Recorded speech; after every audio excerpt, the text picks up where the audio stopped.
The fair has taken over Kern County with food, games, and rides, but football fans got to enjoy some games that felt like roller coasters. Plenty of great action, like the undefeated McFarland Cougars taking on the Wasco Tigers. We'll show you if the dream season continued for those Cougars. And Liberty looking to rebound at home against Clovis. Would the Patriots get back to their winning ways? Well, Friday Night Live starts right now. You're watching Friday Night Live, brought to you by Kern Schools Federal Credit Union. Together, we have something special.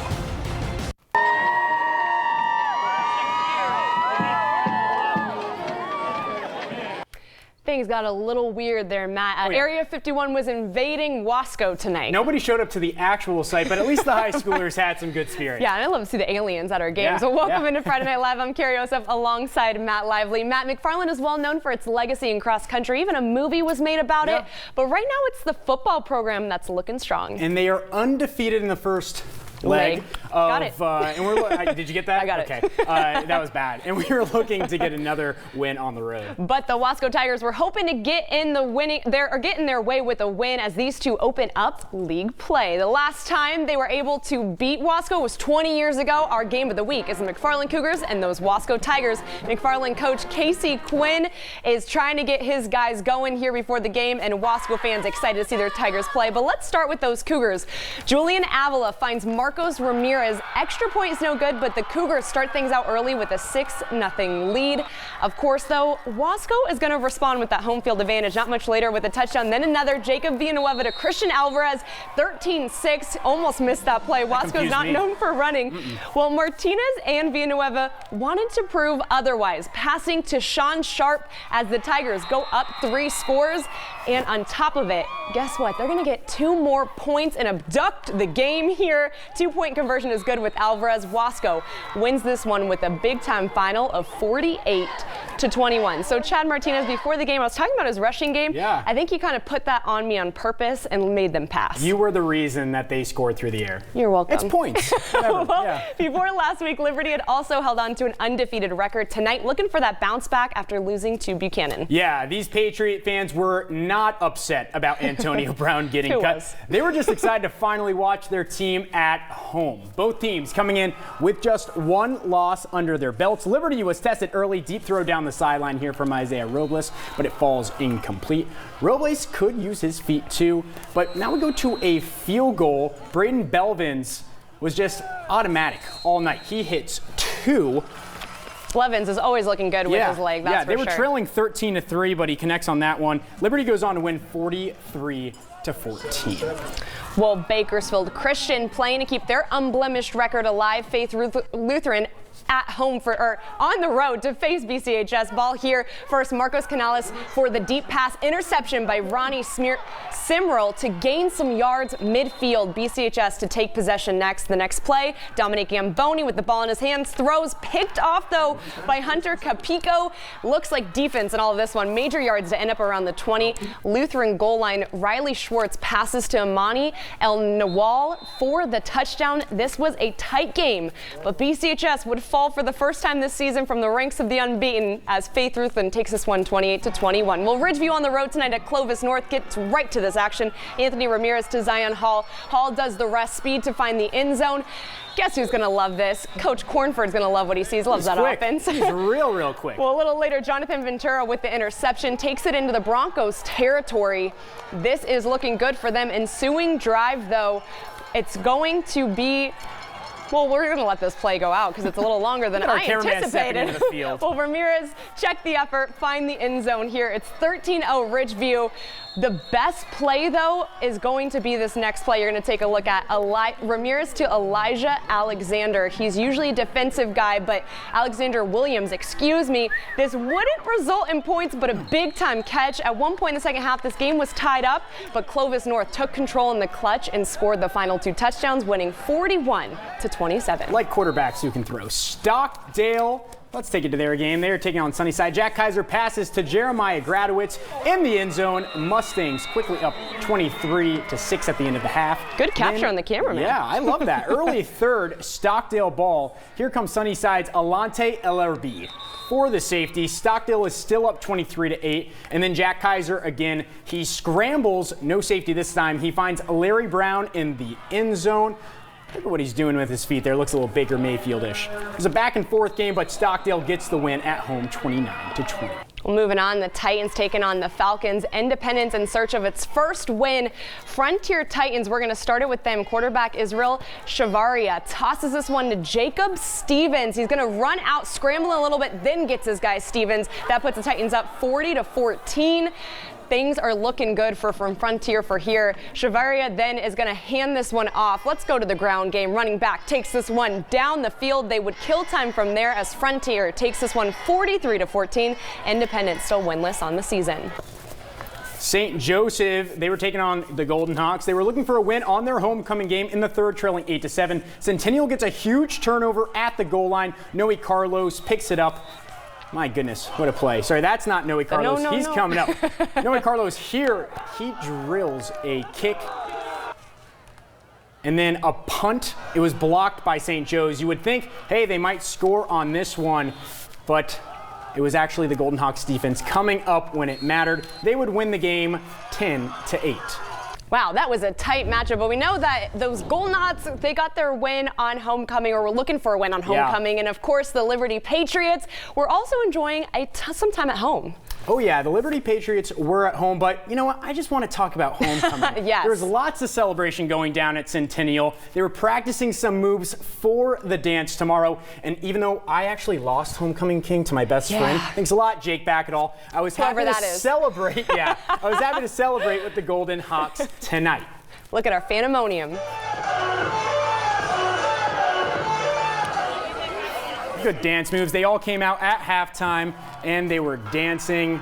King and Queen were announced. Oh, he even the hat fell off. Yeah, he was pretty pumped up, Carrie. But look at these dance moves. Every class actually came out during halftime and danced. I loved it. And here's a little special treat for everyone. Hey, who's that kid on the right? Yeah, that awkward-looking fella is me. That's when I lost to Jake Backetall. Well, hey, it's okay. No losers here, but we're sticking out for more winners. We have plenty more games to get to. Stick with us for Friday Night Live when we return.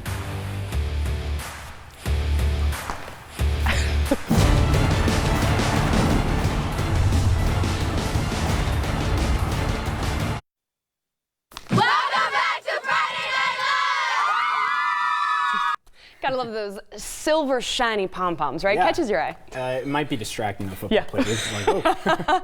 Well, the North Stars and West Vikings were up as one of our other choices for Game of the Week. And not just because it's a fun name, Northwest, a little Yeezy reference. Can you just hurry up now? I can't wait much longer. Oh, a little lyric there. Could the Vikings stall the Stars' momentum? Well, let's get to all of the highlights. Oh, I did it too, sorry. Well, the action kicks off right away in the first quarter. North has the ball and it's handed off to Alex Tejeda, who runs this all the way down 20 yards for a touchdown, putting the Stars in the lead. But the Vikings would later retaliate. West with the ball now, and here comes Leowana Lealu. No one's taken down LJ, charging his way through. North had a scoring touchdown for the Vikings. However, North maintains control of the game as Brian Dean runs 35 yards to score another touchdown for those Stars. North wins on the road by 2 scores, the final 33-20. The Highland Scots have been on fire. They were looking to keep it rolling against Golden Valley. The Scots jumping on the board early. AJ Cleveland finds Shabazz Muhammad at the post, slips in for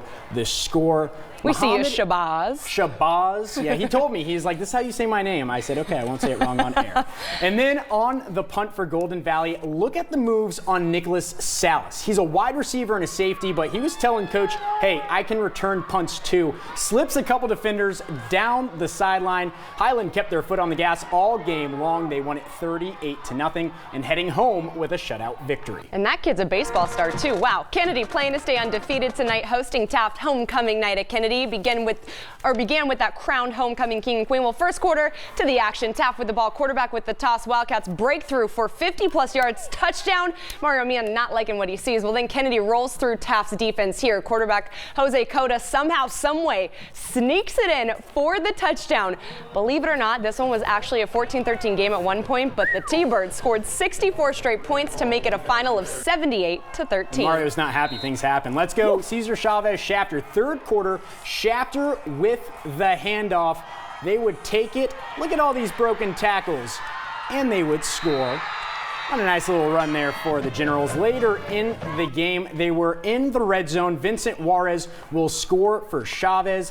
Chavez gets their win at home with a final score of 24-13. We love all that South Sequoia League play. Well, let's get to some other games. Yeah, Garces and Tehachapi faced off tonight, and it was very one-sided. Garces dominated on the road and wins 63-0. And East Bakersfield took on Menachie. It was a close one with the Blades coming out on top 26-21. Back-to-back wins for those Blades. Foothill went on the road to take on Delano. This one came down to the wire. Foothill winning by just a field goal, 31-28. And Kern Valley took on Miramonte. The Bronx Furious comeback attempt fell short. Miramonte holds on for the home win, 32-29. Kern Valley will get their pinnacle win, but it's going to have to come at midnight. Well, that's when they practice. That's when they win The games. Bronx do well at midnight. We do well at midnight. Stick around because we got more action coming your way for our favorite part of the show. That would be this week's top 3 on 23. Let's get to it.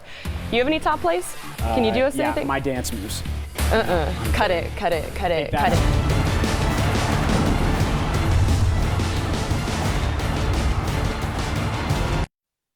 Welcome back to Friday Night Live! Again with the silver. I love it though. I need some blue light glasses for the pom-poms. It gets all of the lights in your eyes. There's another reference again. High school is that one. I'm calling y'all. I know, I'm sorry. I can't think of any more. High school football will also be taking over Saturday with a couple of games. Well, actually, that was last week. We're talking about this week. We had a couple of games actually on the road that we didn't get to. We're going to show you those scores right now.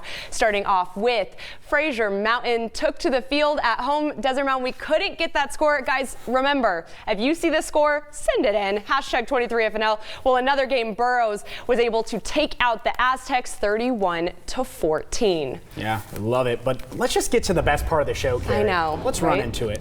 Let's run straight into it? Yeah, through the camera, get some damage, have to pay a fine, but we brought you the best plays. But you know what? That's all that matters. I don't want to run, so I'm going to show you who did some great running tonight. Top 3 on 23, starting with number 3, Wasco with some trickery. We're going to bring it back. Jacob Villanueva, a little handoff, a little toss to Christian Alvarez, who just taps it over the line. They're going to get a touchdown on that as Wasco rolled in this game, but great play there by Alvarez. Moving on to play number 2, there is no stopping LJ as he charges his way through North, scoring a well-earned TD for West. He could have ran even more yards on that one. Looks Then like Michael Orr.